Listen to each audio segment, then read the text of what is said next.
वही जा बैठा बाबू, ये है क्वालिटी। बैठा हो अपने कोला हा। चली देवता सब है, बड़ी ही सुंदर।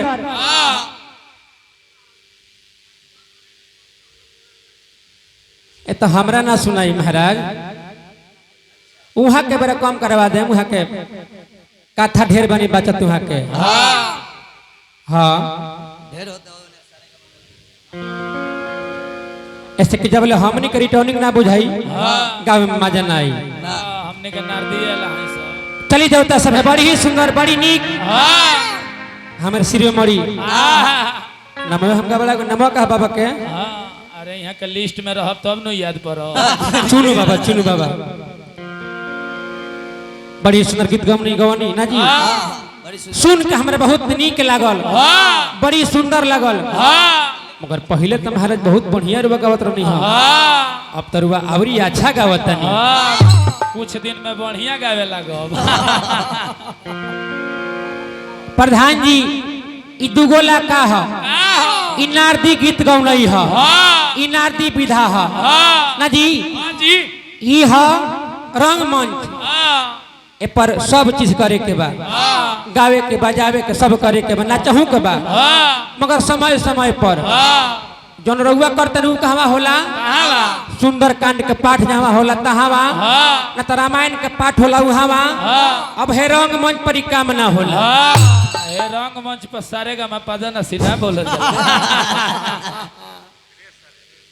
अच्छा हम गवनी है, कितना लोग हंसल है। अरे वो एगो बात कहनी है, बतिया को हम नोट कहनी है। कहत नहीं तू तो पहले के बतिया कहत रहा कालिदास वाला। ये बात के हम वो बेरा सुन ले बानी जब ना बेरा कभी धान 3 रुपये किलो रहे। ध्यान रहल जाई, सरकार यहाँ के विद्वान है, यहाँ के प्रचंड विद्वान भइल बानी। अरे बा विद्वान है, कहत नहीं कि पहले 3 रुपये किलो धान रहे, वो बेरा कालिदास के नाम रहे। वो बेरा लोग बतिया का कहे लोग आज नहीं कहत थावे मंदिर आजे कह जी, कहे लोग पूजा करे ना जला। हमारे करो भाई है बताई कि अगर अपना घर के बूढ़ पुरान या पुरान हो जाओ, अपन माई बाप पुरान हो जाओ, तो का करम घर से बहरी भगा देव। नए बाप माई बाप ले आए ना। पहिलका लोग कहल कि पुरान के चाउर पथ पड़ेला, जन पुरानका बा, पुरानका खाना, पुरानका गाना, पुरानका जनाना, आज उनका मुड़ी पर से आचर ना हटी। पुरानका मर्दाना। ये महाराज अरे बा विद्वान हो महाराज। अरे बा कहते पुरानका बात भूला जा, नायका में आवो ना। हम पुरानके गा के मार्केट में हिट बानी। ए बड़ा पंकजपुरी के लोग जानता, तो पुरानके गीत गौन जी प्रधान जी हई नायका गावला से ना। अरे हो गल गीत गौन के बात, तो वही हतना भाषण मारत तनी। अरे वो अपने कियो ठीक बारी होने चंपारण कियो। हमने के खोली मत। हमने के रो जाए नु तरवा के लोग एक टान लगावे दी। हाँ ऐसे के पैसा लगता। हाथना महंगा स्टेज बनल बा, हाथना महंगा साउंड आइल बा, हाथना खर्चा लगल बा।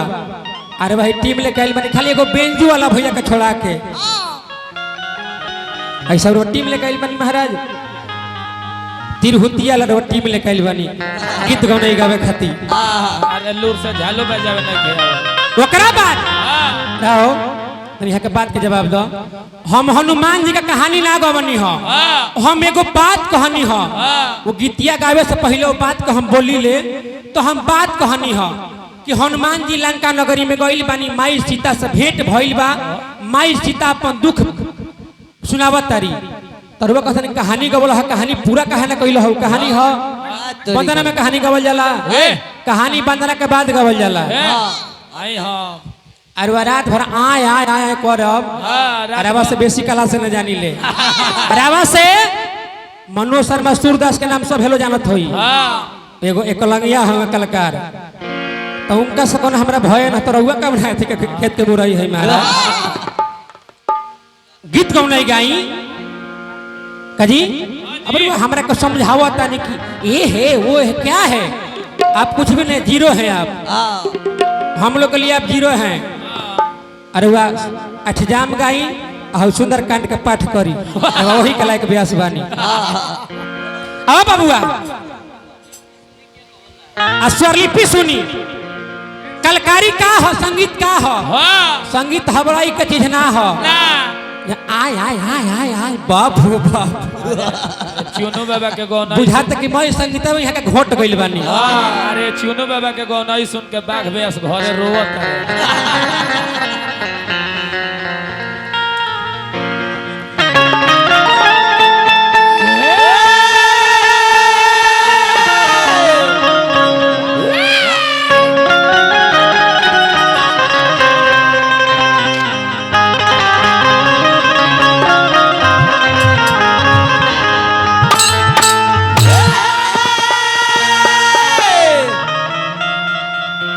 हो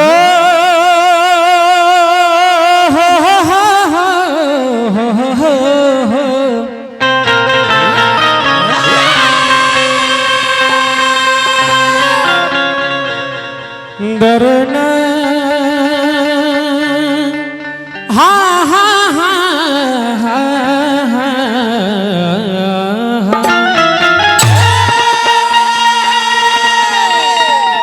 इतने बोले खातिर बनारस 3 साल क्लास करे एकरा बात ही में संगीत लगेला आवाज यहाँ देखावल जाला जब कलाकार के आवाज नहीं खे गायक जी गायक के लिए आवाज चाहिए अगर आप कलाकार है गायक हैं तो आपका स्वर चाहिए अब आए आए कहला सहेल खुश ना हो जाए दर नर ना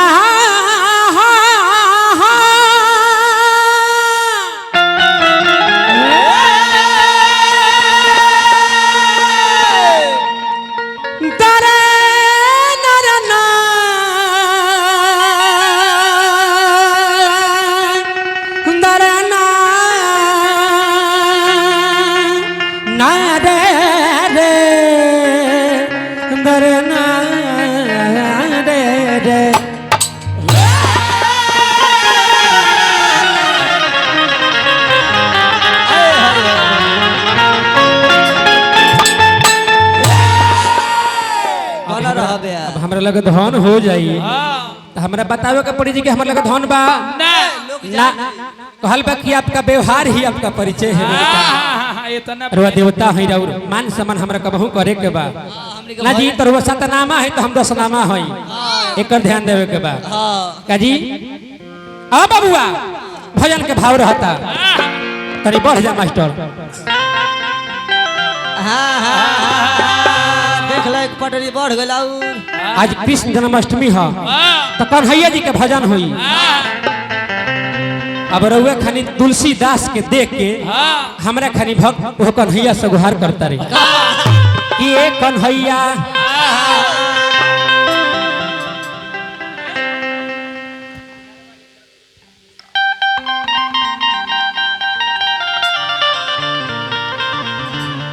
हाँ बाबू हईजन कलयुग बा कहता रे किए हरि जी कि कलयुग में केहू नहीं खे अरे भजन सुनवैया अब बोला ए कन्हैया कि अब बोला बोलो पर अरे की जानी आई है कन्हैया अब बोला बोलो पर ना जी कि कलयुग में केहू नहीं थे भजन सुनवैया अब बोलो बोलो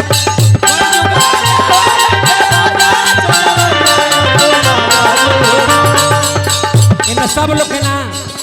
ये कलयुग में जितना पाप बढ़ गई बा इस डेरा के भक्त भगवान से कहता रे कलयुग में केहू नहीं थे भजन सुनवैया अब बोलो बोलो अब बोलो बोलो कन्हैया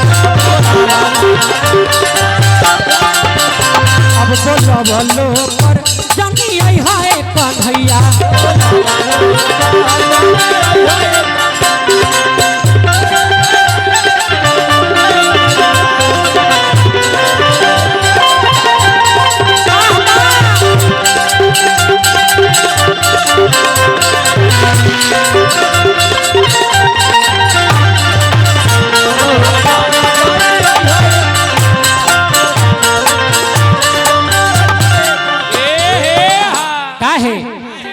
बात के प्रमाण बा हाँ ना जी हाँ जी कि केहू नहीं नाची तहरा मुरली के तान पर लइका लइकी नाचो तालो डिस्को हो डांस पर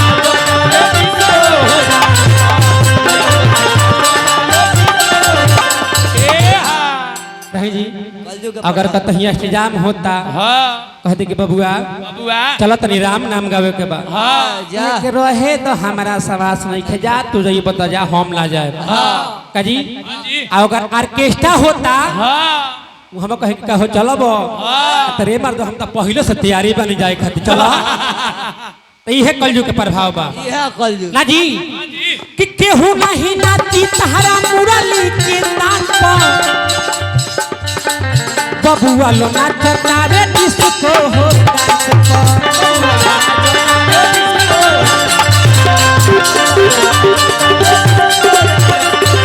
और का केहू ना पावे राउर भजन सुनवैया अब बोलो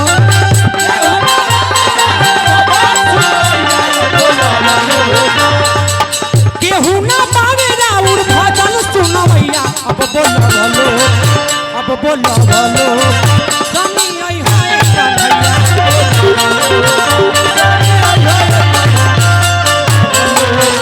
सनी आई हाय कन्हैया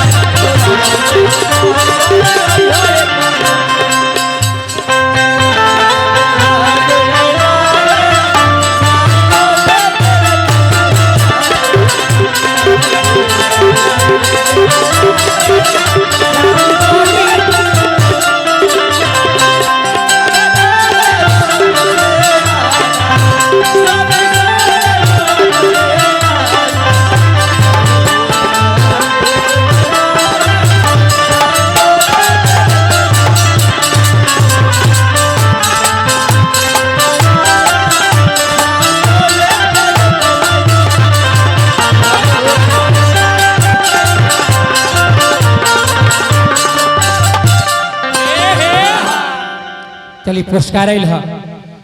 रामदेव प्रसाद जी अच्छा राम अवध प्रसाद जी देवगामा से हमरा के पुरस्कार दिले बने भैया के प्रणाम करब हाँ जी आशीर्वाद देवे लायक हम नहीं खी ना ऐसे के हम लइका बनी हम प्रणाम करब हमरा आशीर्वाद चाहिए और वो लोग आशीर्वाद बाटी मगर हमारा आशीर्वाद चाहिए ना जी ए बबुआ औरी कहत रे का कहले कि एक कन्हैया द्वापर में जमुना बेरा द्वारपति के साड़ी खिंचात रहे हाँ ओहरे रुआ साड़ी के कारखाना लगा दिहनी एक कन्हैया ए बेरा है कलयुग में रोज अपहरण होता रोज चिरहरण होता मगर एक कन्हैया आज के हमारा बालक आज लोग देखता आँख के सामने देखता कि एगो अपना सामने एगो अबला के साड़ी खिंचाता मगर लोग बोलत नहीं खे काहे फलाना हमारा पर केस कर दी तो हम फंस जाई ऐसा कहता रे कि रोजे खिंचात बावे अबला के साड़ी रोजे खिंचात बावे अबला के साड़ी कलयुग में कहाँ बाड़ा बोला है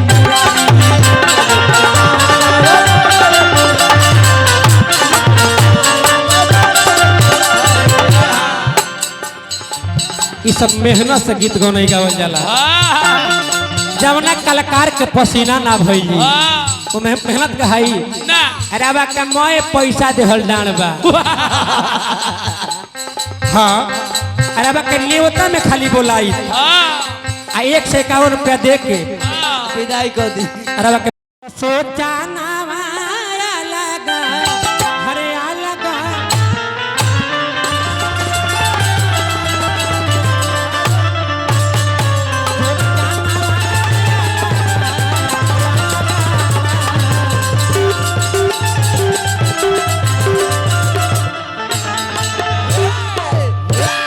कुछ कथा कहानी गावल जाओ कि सोहर उहर गावल जाए एक बाद अब कथा कहानी गावे के टाइम बा ना सोहरे एक बाद सोहरे होई डायरेक्ट ना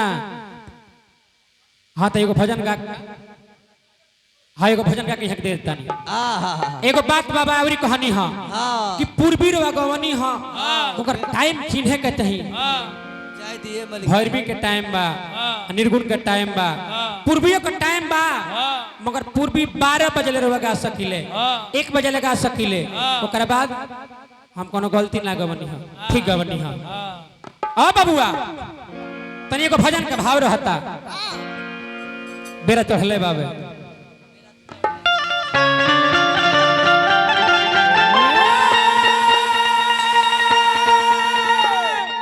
अरे वो हमारा गाना का जोड़ा लगाई और बात कही ना हाँ न तो कहल बा कि ए बकुला बकुला का लवला डीठ आई है कतने जाल खसकले पीठ असोराम बापू आसाराम यही का प्रवचन करस असही टोपी पहनस रोज टीका मारस देखिए बरा कहाँ बाड़े ए बरा कौन आश्रम में बाड़े तो जे ढेर प्रवचन कर लन वही 3 नंबर गियर में जाला। हाँ भगवान के मानी, भगवान कहाँ नहीं खन, भगवान हर जगह बाड़े। कहल बा कि आत्मा ही परमात्मा है। अब शंकर जी के लोग मंदिर में जाता कहता कि हे भगवान फलाना के स्कॉर्पियो किना गए हमारा नहीं थे ऐसा करते कहियो कर स्कॉर्पियो कहीं लड़ जाई कनियो खाड़ी में कनियो ढह जाई लोग एक घड़ी अपना दुख से ज्यादा लोग के सुख से परेशान रहता। आ बबुआ तो प्रधान जी पूर्वी के भाव फेर एगो रहता कन्हैया जी के इहो हमारे लिखल है।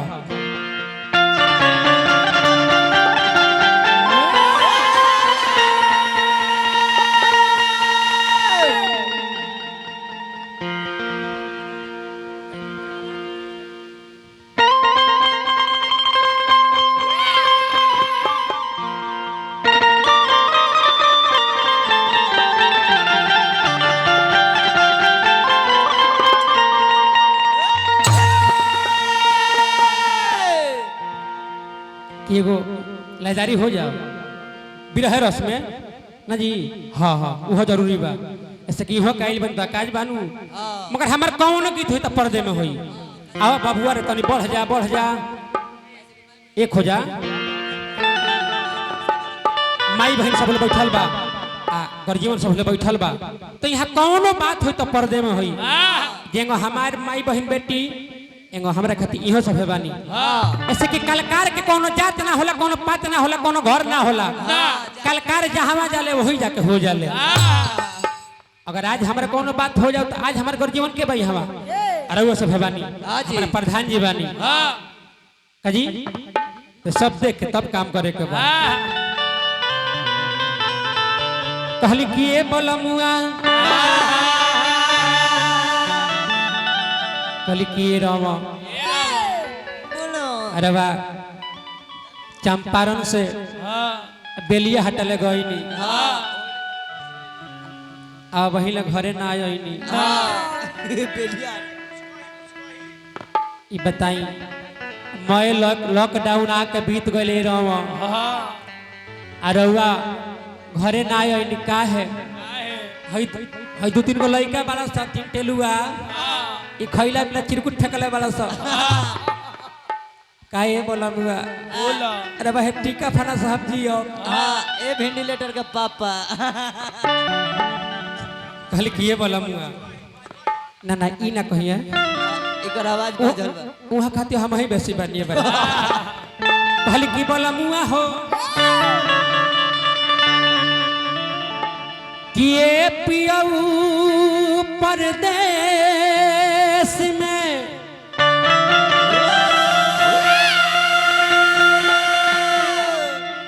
अपने कटेल चानी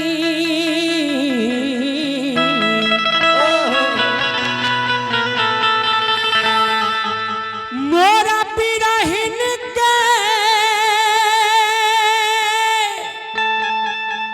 हर पूछा तेरे नहीं खा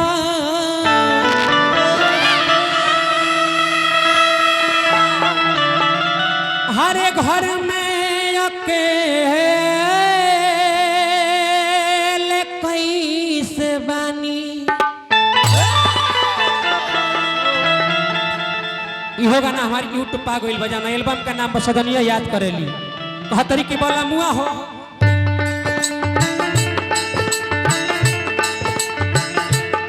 हो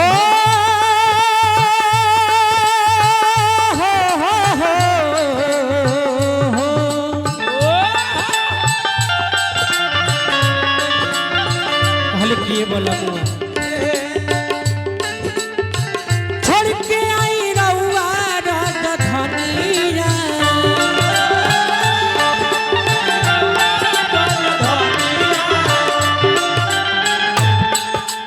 अब बहनियों तक बैठा कहल कि ये बोला मुआ महाराज खिसियाए मत जाए दी खिसियाए मत हाँ भाव हवे भाव हो छोड़ के आई रउआ राजधानिया अरे हई धनिया याद करली हो सजनिया याद करली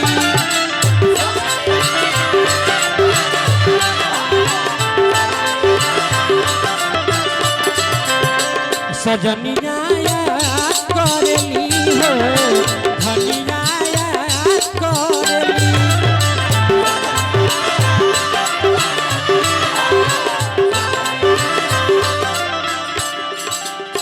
रोवतारी नए घर में कनिया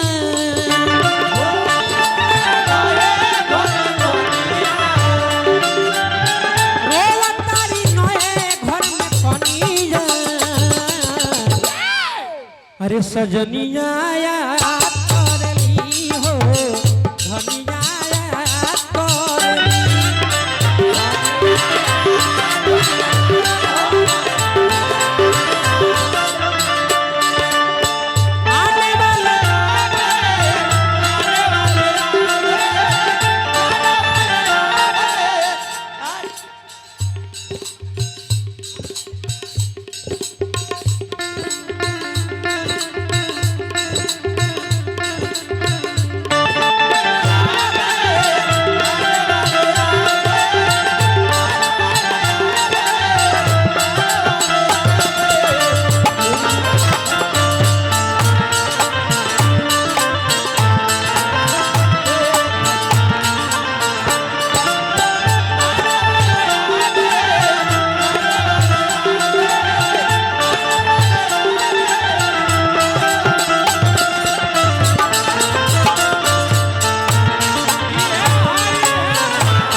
कबो कबो नाचलो जरूरी है जी तो मगर जागा हा पर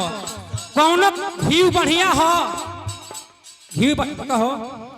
घी बढ़िया हनु जी हाँ जी तो घी 1 चम्मच 2 चम्मच खाई अब लागे 250 ग्राम घी खाए तो कल से चंपारण के बाहर रह के पड़ी बाना पर रहे के पड़ी हाँ धन बावे तो धन जगह पर लगाई अब धन बतकाल हम ना फेंको सबके जगह बनावल बा चलो बाबू अंतिम में कहत तरी कि सब के बलुआया बाहरा से घरे ना जाने राउर मनवा काहे नहीं करे हो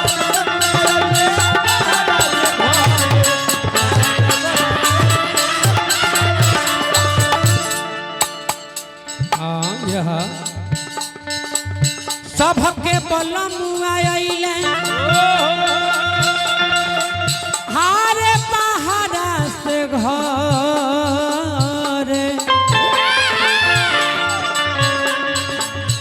ना जाने राउर मन काहे नहीं करे हो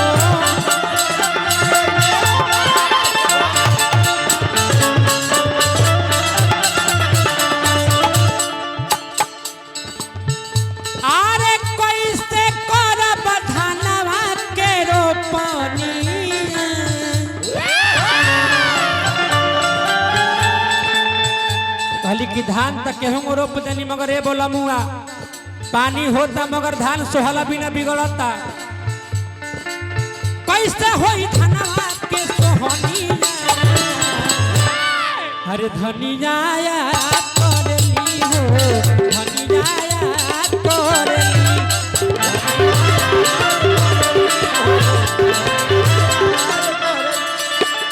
धनिया याद करेली हो धनिया याद करेली धनिया याद करेली हो धनिया याद करेली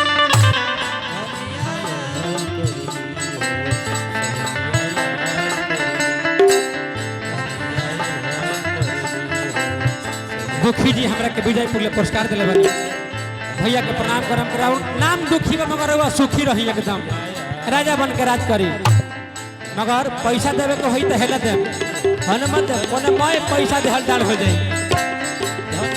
आवा